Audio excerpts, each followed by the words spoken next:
ओम यो भूतं च भव्यं च सर्वं यस्याधितिष्ठति सर्यस्य च केवलं तस्मै ज्येष्ठाय ब्रह्मणे नमः।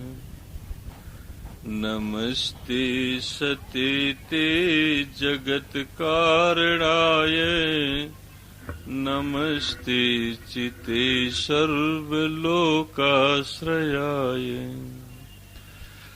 नमो द्वैतत्वाय मुक्तिप्रदाय नमो ब्रह्मणे व्यापिनो शाश्वताय नमो ब्रह्मणे व्यापिनो शाश्वताय। ओम शांति शांति शांति। परम पूजनीय हमारी माताओं और बहनों, परम सम्मानी धर्म और राष्ट्र प्रेमी सभी महानुभाव,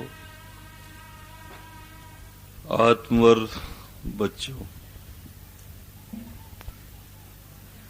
इस संसार में प्रत्येक मनुष्य की एक ही इच्छा होती है कि उसे सुख की प्राप्ति हो, आनंद की प्राप्ति हो। लेकिन बहुत बड़े विचारक कंदराओं और गुफाओं में तप करने वाले महर्षि कपिल जी ने सांख्य शास्त्र में बताया, न कुत्रापि कोपि सुखी इति। इस संसार में कहीं भी कोई भी सुखी नहीं है। ब्रह्म विद्या के पारंगत आचार्य, योग शास्त्र के निर्माता महर्षि पतंजलि जी अपने अनुभव के आधार पर योग शास्त्र में लिखते हैं, परिणाम ताप संस्कार दुखैर गुण वृत्ति विरोधाच सर्वम दुखम विवेकिनः। जन्म जन्मांतर के कर्मों के परिणाम के कारण अधिदैविक अधिभौतिक आध्यात्मिक इन तापों के कारण अनेक जन्मों से चित्त पर संचित संस्कारों के कारण जो विवेकी पुरुष है, विचारशील पुरुष है, वह इस संसार में दुख ही दुख देखता है। इस संसार में कहीं हमें सुख दिखाई नहीं पड़ता, कोई भी व्यक्ति सुखी दिखाई नहीं पड़ता। किसी न किसी चीज का अभाव उसे अवश्य महसूस होता है। तो सुख है कहां पर?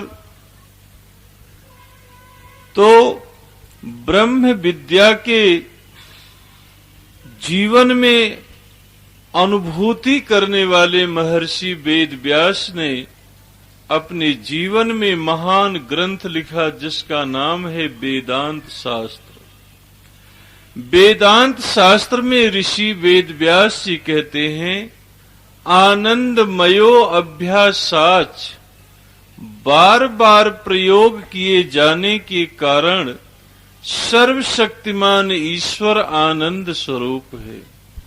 अगर आप आनंद चाहते हैं, सुख चाहते हैं, तो ईश्वर की उपासना, प्रार्थना और स्तुति करना चाहिए।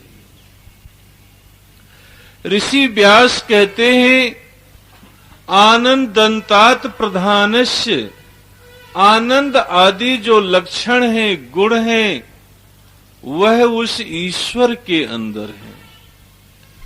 आज दुनिया में ईश्वर की अनेक प्रकार की कल्पनाएं हो गई, जबकि पहले ऐसा नहीं होता था। एक ईश्वर होता था, लेकिन एक बात आप लोग मेरी याद कर लें या लिख लें या उसको समझ लें, Lord is local, God is global.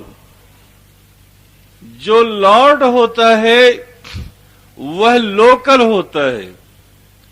Isa Masih को दुनिया में ईसाई के सिवा कोई लोग वो सम्मान नहीं दे सकते।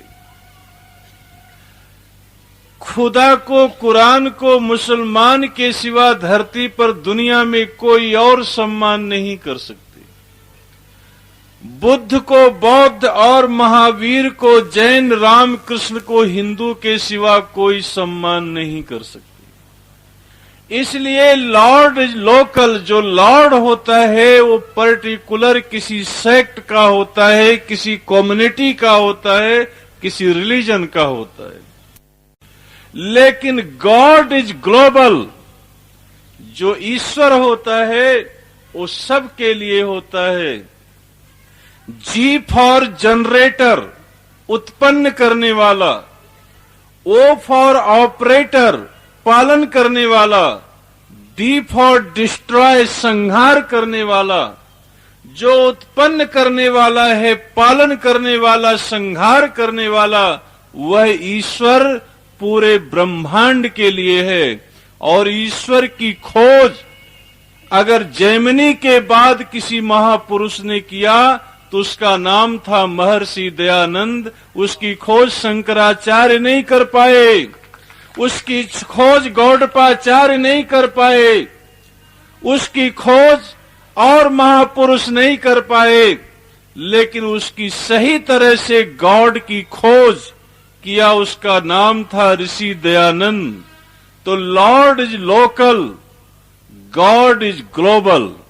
जो गॉड होता है वो सारे संसार के लिए होता है, यूनिवर्स के लिए होता है, ब्रह्मांड के लिए होता है।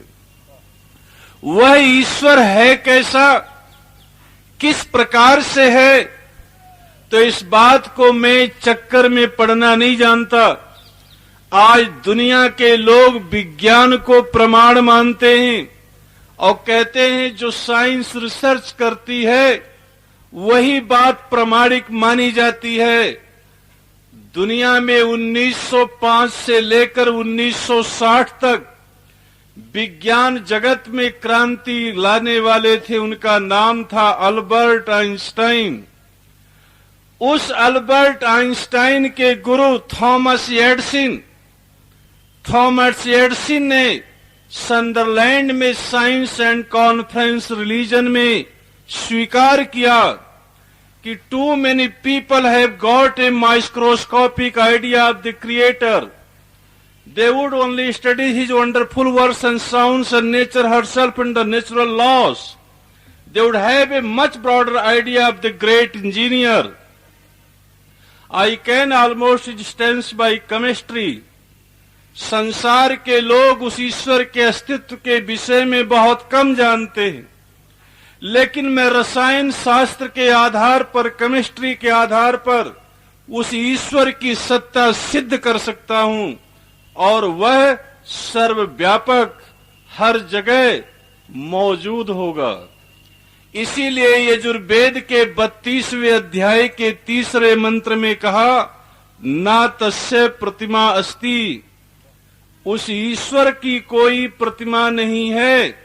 यजुर्वेद के 40वें अध्याय के 8वें मंत्र में हमें बताया, सा परेगात शुक्रम अकायम अव्रणम असनाविरम शुद्धम अपाप विद्धम कभी मनीषी परिभू से अम्भु याथा तथ्यत अर्थान व्यवधात शाश्वती भय समाभ्य। सा परि अगात, सा परेगात, अर्थात वह हर जगह मौजूद है। शुक्रम अकायम, वह शरीर से रहित है। अव्रणम असनाविरम, वह नस नाड़ियों से रहित है। शुद्धम अपाप विद्धम, वह पापों से भी रहित है, अर्थात ईश्वर पाप नहीं करता। लेकिन जो इस देश में राम का नाम लेकर तरना जानते हैं, राधे राधे करते हैं, कृष्ण जी करते हैं, मैं वाल्मीकि रामायण में राम के जीवन का आपको संस्मरण सुनाना चाहता हूं। जिस समय लक्ष्मण को शक्ति लगी, लक्ष्मण का सर अपने जंघों पर रखकर राम कहते हैं, ना मद विधो दुष्कृत कर्मकारी मन्ने द्वितीयो अस्ति वसुंधरायाम। भाई लक्ष्मण, मेरे समान इस धरती पर पाप करने वाला और कोई व्यक्ति है, ऐसा हमें प्रतीत नहीं हो रहा है। लक्ष्मण ने उत्तर दिया, कहा भाई जन्म से लेकर के हम दोनों साथ साथ हैं, कभी आपको अनिष्ट कार्य करते हुए हमने नहीं देखा। आप ऐसा आरोप अपने जीवन पर क्यों लगा रहे हैं? तो मर्यादा पुरुषोत्तम राम ने क्या उत्तर दिया? नूनम मया निश्चित अभीप्तानि कर्माणि कर्म असत कृतानि तत्र अयम अद्य पततो विपाको दुखेन दुखम यदि यहम विसामी। निश्चय ही मैंने पूर्व जन्म में कोई अपराध किया था, जिसके परिणाम के कारण राज सिंहासन की जगह पर वनवास मिला, पिता की अकाल मृत्यु हुई, प्राणों से प्रिय सीता का अपहरण हुआ और भाई लक्ष्मण आपको शक्ति लगी। ये निश्चित ही मेरे किसी कर्मों का परिणाम अवश्य है। जिस कृष्ण का नाम लेकर लोग तरना जानते हैं, वैकुंठ से पार होना जानते हैं, महाभारत पढ़ने की जरूरत नहीं है। खाली महाभारत का सीरियल देखकर अपनी आंखें खोलने के लिए काफी है। जिस समय 5 पांडवों को प्यास लगी, सब पांडव भाई सरोवर में जाते, वहां यक्ष प्रश्न करता है, 4 लोग उत्तर नहीं देते हैं, मूर्छित हो जाते हैं। अंत में युधिष्ठिर आते हैं। युधिष्ठिर से यक्ष प्रश्न करता है कि दुनिया में सबसे बड़ी शोक की बात क्या है? तो युधिष्ठिर कहते हैं, पिता के कंधे पर पुत्र की लाश दुनिया में सबसे बड़ी शोक की बात है। अर्थात जिसका जवान बेटा मर जाए उसके जीते जी, उससे बढ़कर पापी धरती पर दूसरा कोई नहीं हो सकता। तो कृष्ण का जवान बेटा प्रद्युम्न मर गया था, अर्जुन का जवान बेटा अभिमन्यु मर गया था, धर्मराज युधिष्ठिर के जवान 5 बेटे मर गए थे। जब राम और कृष्ण का पाप धरती से माफ नहीं हो पाया, तो उनका नाम रटने से आपका पाप कभी माफ होने वाला नहीं है, क्योंकि Lord is local and God is global. जिस ईसा मसीह को फांसी पर चढ़ाया गया, कहा जाता है बाइबल एक चमत्कारों की दुनिया है। 65 लोगों का खाना था, 300 लोगों को खिला दिया। हमारे अहमदाबाद में एक पादरी हैं सेट्रिक प्रकाश। मैंने एक दिन सोचा कि मैं सेट्रिक प्रकाश साहब से मिलूं, सोचूं कि इनका काम करने का मेथोडोलॉजी क्या है। मैं उनके वहां गया, मैंने एप्लीकेशन दिया कि मैं धर्मबंधु आदरणीय सेट्रिक प्रकाश जी से मिलना चाहता हूं। तो उनके पीए ने पढ़ा, कहा आप अनपढ़ आदमी हैं, इलिटरेट हैं। हमने कहा बस ऐसे समझ लीजिए, आपको सभ्यता नहीं है। हमने कहा ज्ञान सीखने के लिए मैं यहां आया हूं। बोले आप लिखिए, फादर सेट्रिक प्रकाश से आपको मिलना है। हमने कहा मेरा पिता तो एक होता है, 1000 तो होते नहीं है, इसलिए मैंने जो है सेट्रिक प्रकाश लिखा है। तो बोले अगर आप फादर नहीं लिखेंगे तो आप मिल नहीं सकते। तो मैंने कहा 350 किलोमीटर चलकर आया हूं, इतना मूर्ख क्यों बनूं? फादर लिखने के लिए अगर नहीं मिल सकते तो लाओ भाई मैं लिख देता हूं। मैंने कागज लिया, लिख दिया फादर सेट्रिक प्रकाश से ग्रैंड फादर धर्मबंधु मिलना चाहता है। तो उन्होंने कहा ग्रैंड फादर क्या होती है? हमने कहा ये मेरा सरनेम है, टाइटल है, तुम दो उनको। इतने में बहस होते समय सेट्रिक प्रकाश जी आ गए। बोले आइए धर्मबंधु जी आइए, आपका लेख तो मैंने पहले पढ़ा था, बहुत अच्छा लगा था। चित्रलेखा मैगजीन में 4 पेज आर्टिकल आपके लिए, बहुत खुश हुए, ले गए अंदर। बोले आपने ये ग्रैंडफादर क्यों लिखा? हमने कहा बाइबल के मत के अनुसार सारे लोग ईश्वर की संतान होते, ईश्वर के संतान होते, तो आप ईश्वर के बेटे हैं। लेकिन हम वेद को मानते, वेद में ईश्वर को अपना भाई बताया गया, सानो बंधु जनिता, हम वो हमारा भाई है, तो भाई का बेटा भतीजा होता है, इसलिए हम ग्रैंडफादर हो गए आपके। तो ये सारी छोटी छोटी सी चीजों में उलझकर दुनिया के लोग रह गए। आप सारे दुनिया को हम किसी का अपमान करने की बात नहीं कर रहे, हम चाहते हैं दुनिया में सबका सम्मान, सबका इज्जत हो, सभी का आदर हो। लेकिन एक बात याद रखिए, लॉर्ड इज लोकल और गॉड इज ग्लोबल। जो लॉर्ड होता है वो लोकल होता है, पर्टिकुलर सेक्ट, संप्रदाय, मजहब को चलाने वाला होता है। ईश्वर कोई मजहब नहीं चलाता, ईश्वर सभी के लिए है। और वह ईश्वर की खोज जैमिनी ऋषि के बाद अगर किसी ने बताया तो उसका नाम ऋषि दयानंद था।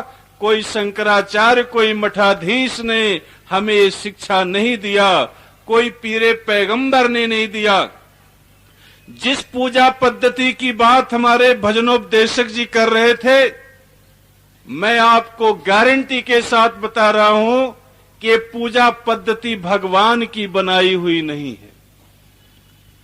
भगवान की बनाई क्यों नहीं है कि हिंदू लोग मंदिर में जाते हैं, जूते उतार कर जाते हैं, क्योंकि जूते पहनकर जाएंगे भगवान नाराज हो जाएंगे।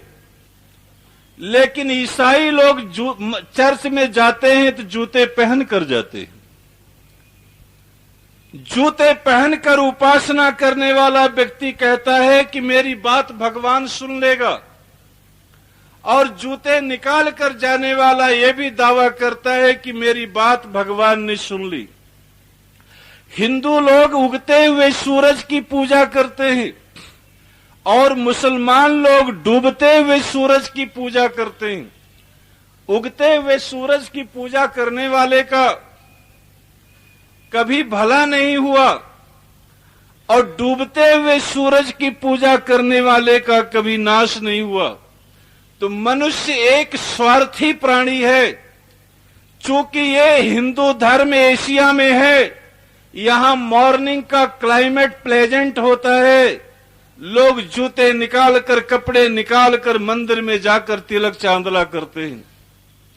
लेकिन इस्लाम के धर्म की स्थापना गल्फ में हुआ, वहां मॉर्निंग प्लेजेंट नहीं होता, वहां इवनिंग नाइट प्लेजेंट होती है। और रात में डेजर्ट में रहकर लोग पूरी रोशनी, इसलिए मुसलमान लोग सारे काम रात में करते हैं। और ईसाई धर्म की स्थापना यूरोप में हुई, वहां -20 टेम्परेचर होते हैं। जूता निकालकर 2 मिनट खड़े हो तो बर्फ जम जाएगी, इसलिए वो लोग जूता पहनकर प्रार्थना करते हैं। ये सारी पद्धति भगवान के बनाई पद्धति नहीं है, ये मनुष्य की खोपड़ी की उपज है। और अपने आप को इसीलिए कहा, दिल बहलाने के लिए गालिब ख्याल अच्छा होता है, वरना हमें मालूम है जन्नत की हकीकत क्या है। हमारी बहन सुनीता विलियम इस गैलेक्सी का चक्कर लगाकर धरती पर आ गई, लेकिन उसको जन्नत कहीं दिखाई नहीं पड़ा। हूरे और सोने की धरती और शराब नदियों का बहता हुआ नदी कहीं इस गैलेक्सी में हमें दिखाई नहीं पड़ा। आज के वैज्ञानिकों ने 1 के आगे 14 शून्य लगा दिया जाए, जितना फिगर आता है उतना हमारे इस गैलेक्सी में तारे हैं, स्टार हैं।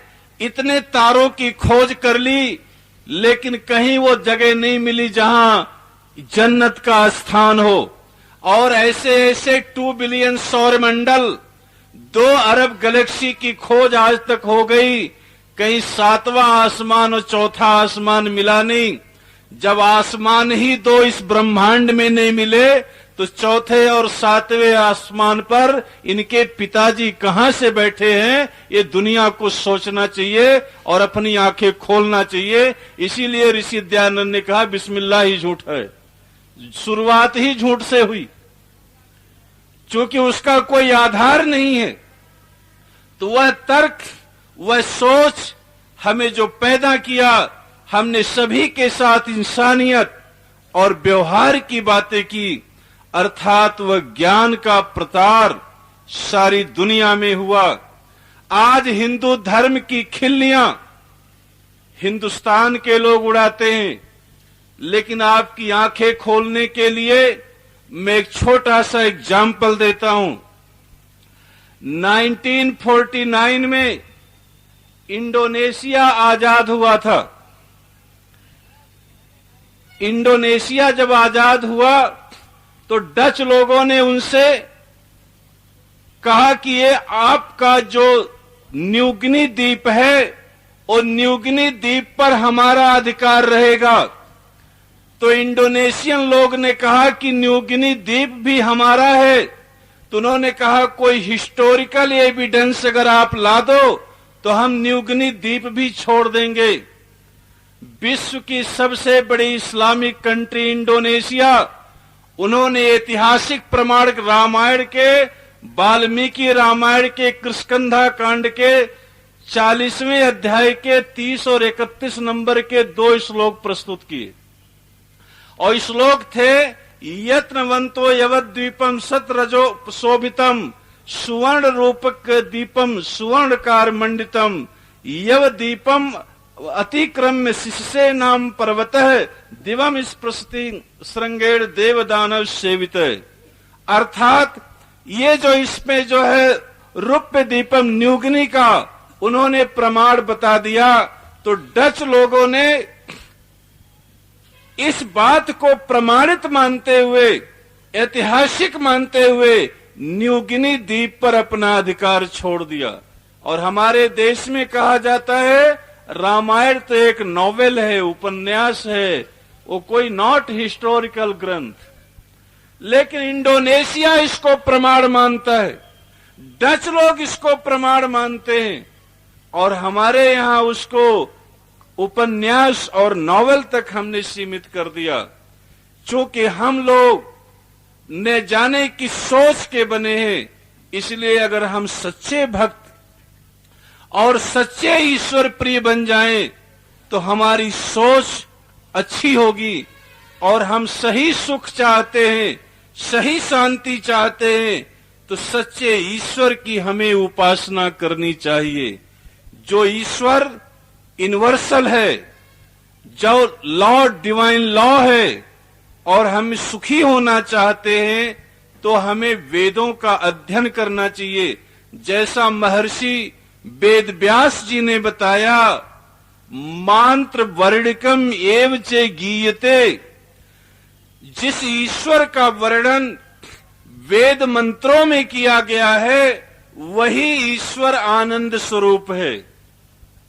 अर्थात वेद का स्वाध्याय, वेद का अध्ययन और वेद का चिंतन हमें करना चाहिए।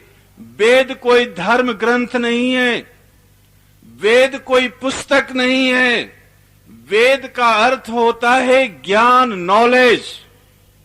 और वो ज्ञान कौन सा? जो डिवाइन लॉ है, ईश्वरी ज्ञान है। दुनिया के हर ज्ञान में कुछ न कुछ मिक्स है। हमने कुरान शरीफ को 17 बार नहीं 16 बार पढ़ा है। 30 सिपारे, 114 सूरतें, 6236 आयतों को हमने 16 बार अध्ययन किया है। हमने न्यू टेस्टामेंट, ओल्ड टेस्टामेंट, जंदावस्था, तालमुद सब्बात, दादिस्तान दिनिक, 32 आगम और ग्रंथ साहब का विधिवत अध्ययन किया है। मैं आपको गपोड़े सुनाने के लिए नहीं बैठा हूं। मैं पढ़ता हूं, सोचता हूं और जो समझ में आता है वही आपको बताता हूं।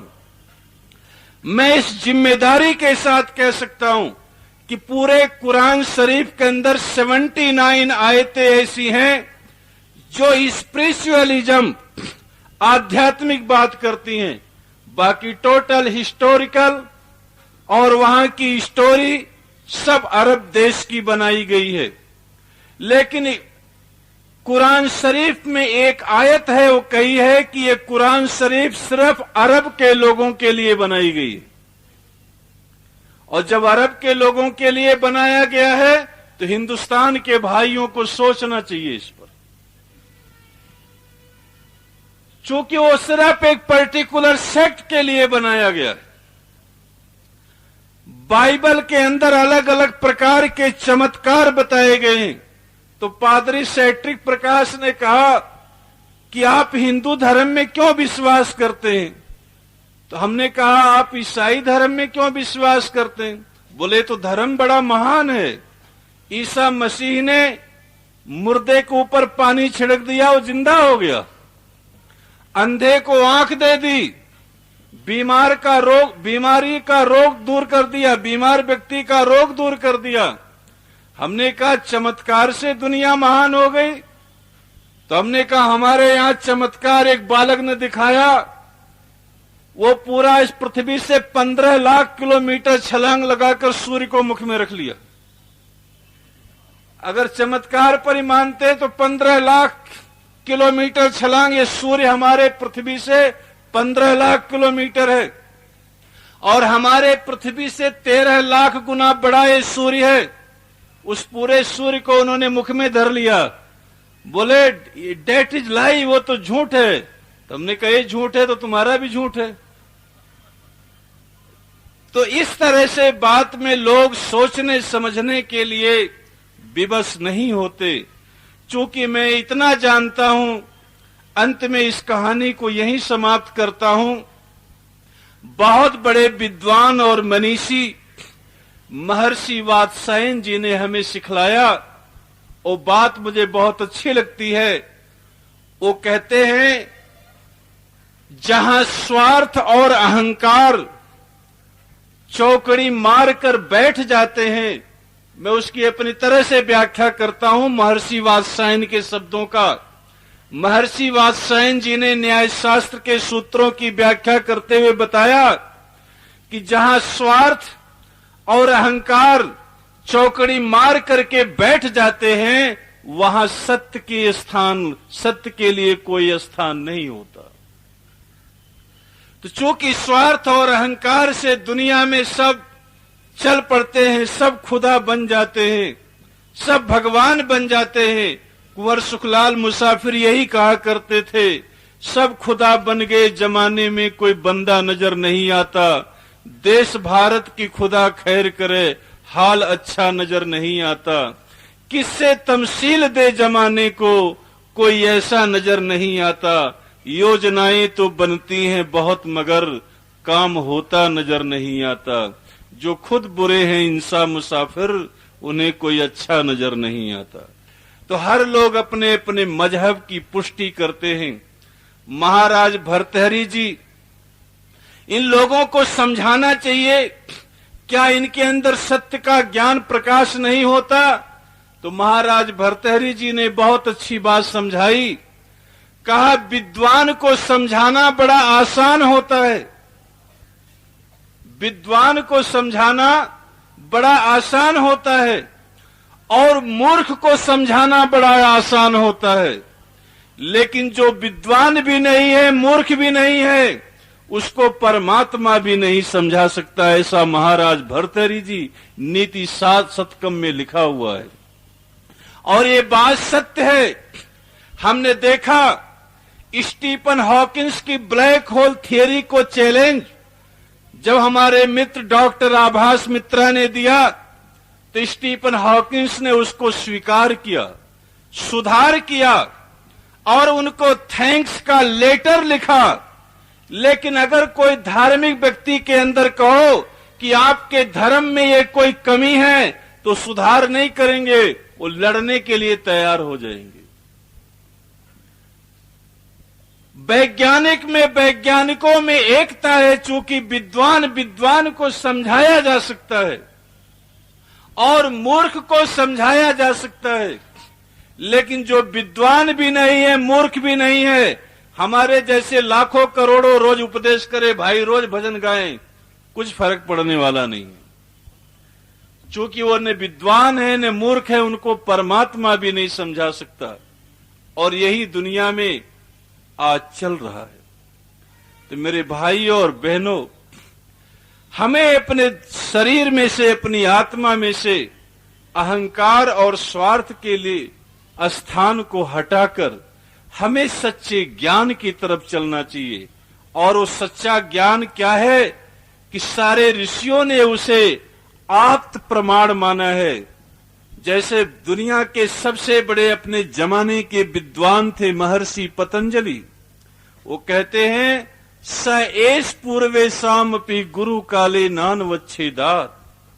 वह ईश्वर सब गुरुओं का गुरु है, और गुरु इसलिए है चूंकि उसने सृष्टि के आदि में परम ज्ञान को दिया है।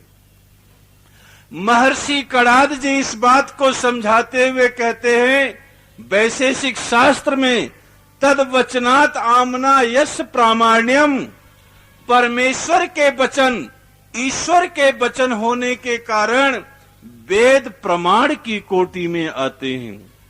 महर्षि कपिल जी ब्रह्म ज्ञानी मुनि अपने ज्ञान सांख्य शास्त्र में लिखते हैं, निज शक्ति अभिव्यक्ते स्वतः प्रामाण्यम, परमेश्वर की स्वाभाविक शक्ति से प्रकट होने के कारण वेद स्वतः प्रमाण है।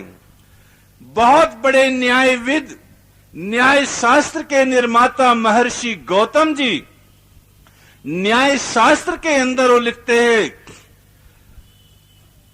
तद आयुर्वेदवत प्रामाण्यम, अर्थात मंत्र आयुर्वेदवत प्रामाण्यम, आयुर्वेद की तरह वेद के मंत्र प्रमाण के तरह औषधि के समान है। अर्थात वेद परम पवित्र, परम प्रमाण और परम साक्षात करने के सहयोगी हैं। इसी बात को लेकर महर्षि वेद व्यास जी कहते हैं, शास्त्रयो नित्वात्, अर्थात वेद शास्त्र का कारण हो